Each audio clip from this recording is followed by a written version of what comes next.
29 octobre 2025, peuple d'Afrique recevait nos salutations. Crise de carburant provoquée contre le Mali, parce qu'en envoyant des groupes terror attaquer des citernes et autres, de façon aveugle même, souvent n'épargnant même pas la vie de nos chauffeurs, l'ennemi qui a longtemps, non seulement esclavagé notre peuple, qui a eu à coloniser notre peuple, malgré qu'on a fait 38 ans de guerre de résistance, l'ennemi qui est revenu avec des logiciels du néocolonialisme et qui avait ramené ses forces armées ici et qui contrôle une partie de l'économie d'une manière ou d'une autre avec la monnaie franc CFA et certaines banques, l'ennemi qui contrôle un peu beaucoup de choses ici en Afrique. Donc cette fois-ci en mandatant c'est les terreurs mercenaires pour s'attaquer aux camions citernes, c'était s'attaquer directement au soutien que le peuple malien offre à son excellence le général Assimi Goïta. Parce que selon eux, ils ont tout essayé. Embargo de CEDEAO, quoi, rien n'a fonctionné. Mais tout ce qu'ils ont essayé, parce que l'ennemi a utilisé c'est de la géopolitique de toutes les façons. La position géographique du Mali. Sachant que le Mali est un pays qui n'a pas de littoral, c'est-à-dire nous ne sommes pas au bord, nous n'avons pas de littoral ici, que ce soit la mer, l'océan, rien. Donc nous sommes un pays continental, nous ne sommes pas un pays côtier. Donc sachant cela, le carburant au Mali, normalement les dévanciers du général Assimi Goïta devaient prendre le temps, connaissant la géographie du Mali, de mettre en place ce qu'on appelle des pipelines. Pipeline, c'est-à-dire c'est tuyau qui peut acheminer du pétrole au Mali à partir d'un port. Ça n'a jamais été fait. Devait au moins doter le Mali de plusieurs stocks de carburant, capacité de stockage, ce qui n'a pas été fait. C'est pourquoi je dis la fameuse démocratie, c'est l'arnaque du ciel.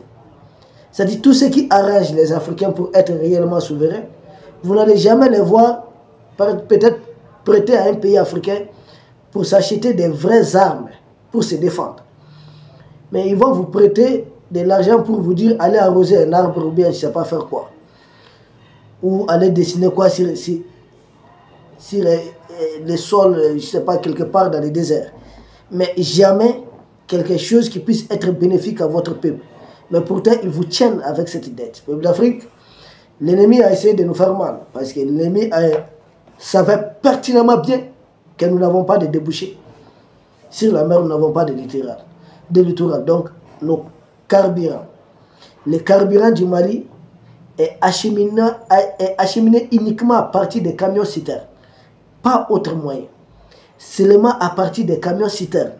En s'attaquant à ces camions citernes, crime contre l'humanité, c'est une façon de priver les Mali, les hôpitaux, tous les Mali. C'était ça le plan. Priver les Mali totalement du carburant. Je dis bien totalement. Imaginez les conséquences. Les conséquences pouvaient être très très graves. Le gouvernement réagit bien pour le moment, essaie de calmer, d'apaiser. Et le gouvernement est en train de s'améliorer de plus en plus dans sa riposte contre cette guerre d'une autre dimension qui vient de commencer.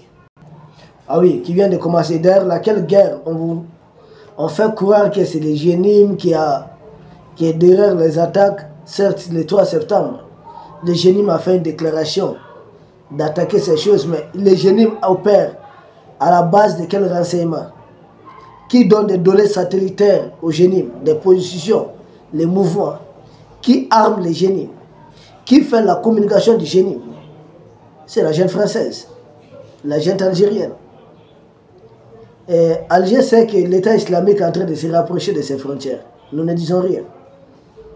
Mais pendant qu'ils sont en train d'entretenir les théories du GNIM, qu'ils fassent beaucoup attention. Il y a des terreurs qui peuvent échapper à leur contrôle. Ces terreurs-là ne sont que des missionnaires. À tout moment, nous-mêmes, nous pouvons les retourner. Et rien n'est exclu.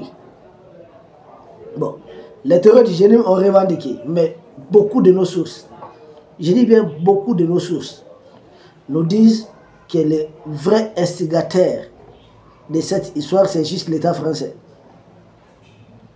Oui, vrai instigateur, c'est l'État français qui veut vraiment créer une crise énergétique, une crise énergétique pour contraindre le Mali, les pays de l'Est, à revenir dans son giron, dans ce que la France a appelé sa zone d'influence. Mais ça ne fonctionne pas comme ça. Pour eux, on allait... Non! Le gouvernement du Mali répond un peu bien. Et de la réponse du gouvernement du Mali, nous avons noté 4 points essentiels. Ces 4 points, pour nous, montrent que le gouvernement réagit bien. Il y a des choses à améliorer, il y a beaucoup de propositions, il y a beaucoup de choses à faire. Mais les chocs étaient tellement intenses qu'il fallait prendre le temps de bien réagir. Et je pense là, le gouvernement est en train de très bien réagir et progressivement. Et de la première réaction du gouvernement que nous avons appréciée pour contrecarrer cette guerre énergétique qui est en train d'être livrée contre notre pays. Souvenez-vous, ce sont les mêmes qui ont fait exploser les gazoducs Nord Stream. Zelensky a fait la même chose avec ces gazoducs qui partaient pour la Slovaquie.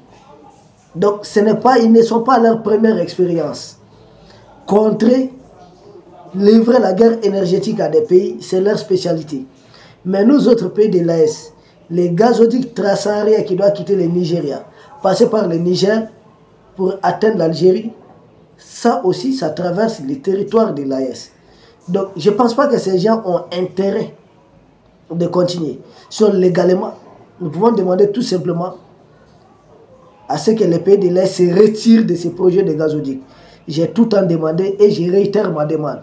Parce que si vous voyez que la fameuse Union européenne dit qu'en 2027, elle doit se passer du gaz russe, c'est en comptant sur ces gazoducs qui a une capacité de transport autour de 21 milliards de mètres cubes. C'est à peu près la même chose qu'ils achètent à la Russie.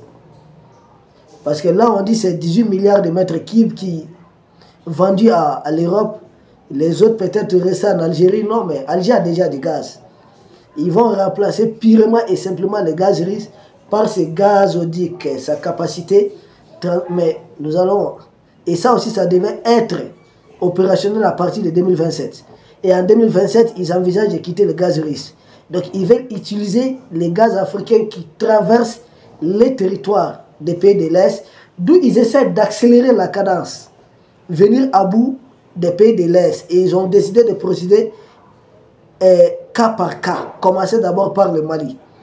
C'est pourquoi j'ai tout le temps appelé les 3 armées de l'Est qui ont créé un état-major conjoint de faire participer aussi cet état-major, c'est notre proposition, à l'escorte des carburants. S'ils échouent à ce niveau, c'est fini pour eux.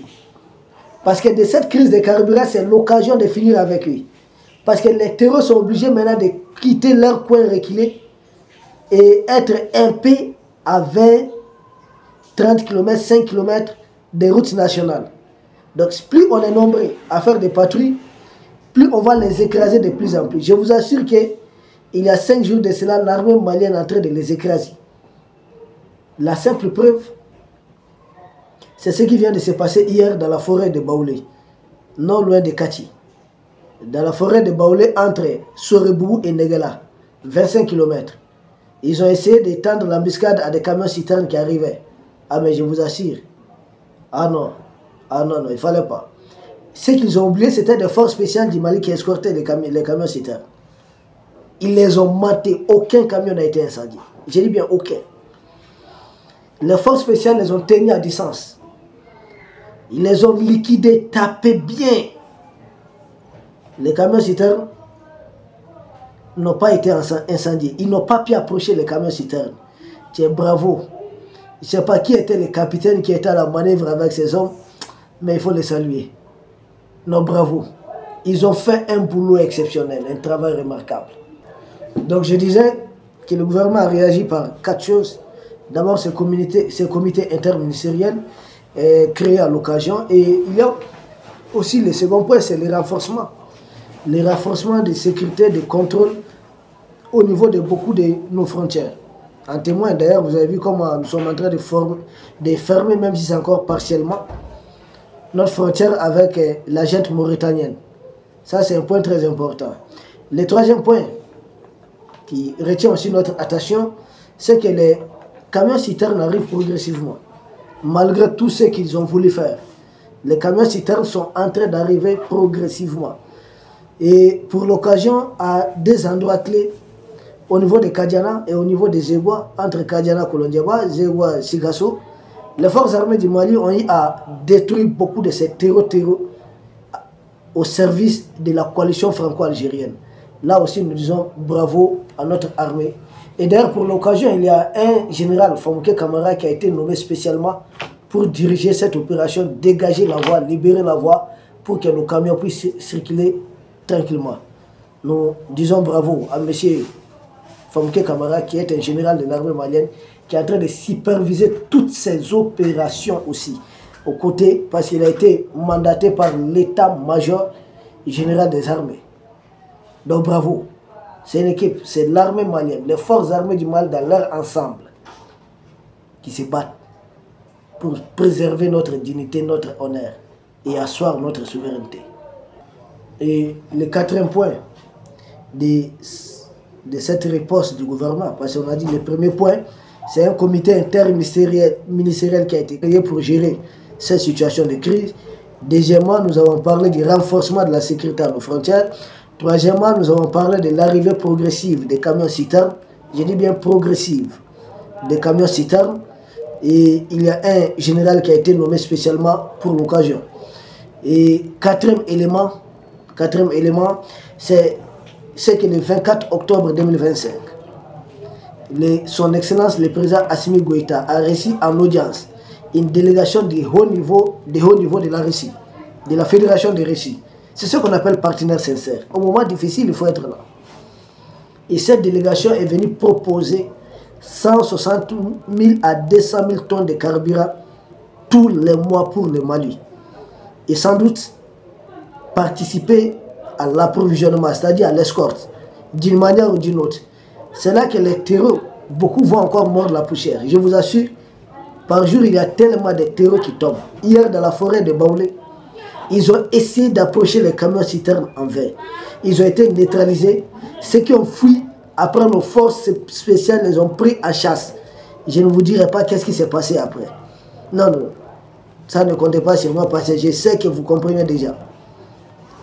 Donc au niveau de la forêt de Baoulé, le boulot a été très exceptionnel. Un travail remarquable.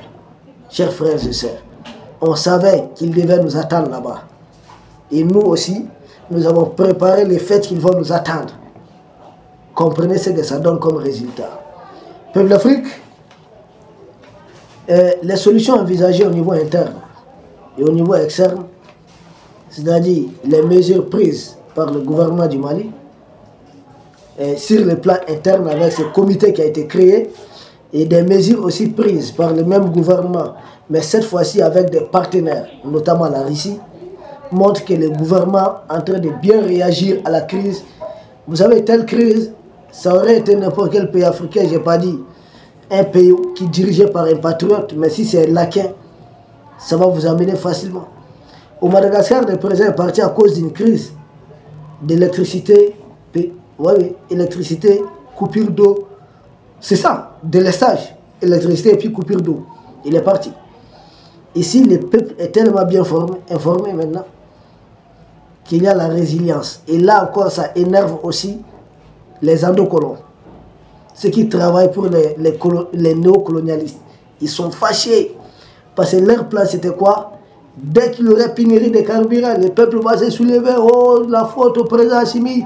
Donc le peuple allait faire ceci. Et puis ils allaient atterrir à bord d'avions venus de, je ne sais pas, Air France ou quoi, tranquillement, et puis ils prennent le contrôle de la chose. Et ça ne va pas se passer comme ça. Détrompez-vous. Je suis convaincu que nos autorités vont avoir le dessus, que notre peuple va triompher. Mais qu'ils sachent, quoi qu'il arrive, notre peuple va triompher. Parce qu'actuellement, les gens ont compris. Nous, notre mission, c'était de faire comprendre réellement les enjeux en cours. Et je pense aujourd'hui que les gens comprennent de plus en plus. Peuple d'Afrique, pour terminer, le dernier point que nous allons évoquer, c'est la leçon que nous tirons de cette crise de carburant. C'est qu'en Afrique, nous devons anticiper sur beaucoup de choses. Premièrement, on n'avait pas anticipé sur suffisamment de stocks de carburant, sur l'acheminement du carburant. Il fallait faire des pipelines Tout ça pendant les 30 ans de la fameuse démocratie, nous n'avons rien foutu. Mais nous retenons néanmoins que les pays qui combattent, les pays de l'Est, nos pays, sont déterminés à aller jusqu'au bout, y compris utiliser des crimes contre l'humanité. Et c'est ce que nous sommes en train de constater. Ils ne vont jouer avec aucun moyen. S'ils ont l'occasion, s'ils ont l'outil nécessaire, peu importe les moyens qu'ils vont utiliser, y compris même du nucléaire, il ne faut pas exclure. C'est à notre peuple de savoir résister et de triompher. Il s'agit des barbares d'une autre époque, des gens qui se disent des nations civilisées. C'est triste. Ils sont derrière des terreaux mercenaires. C'est leur fabrication. Ce sont eux qui ont créé ces gens. C'est leurs outils géopolitiques, leurs outils géostratégiques pour asseoir leur influence, dominer injustement, illégalement, illégitimement d'autres peuples du monde. Peuple d'Afrique, nous vous remercions. Et nous espérons vous retrouver sans doute demain pour un autre sujet au sommet de l'actualité. D'ici là, portez-vous bien. Merci.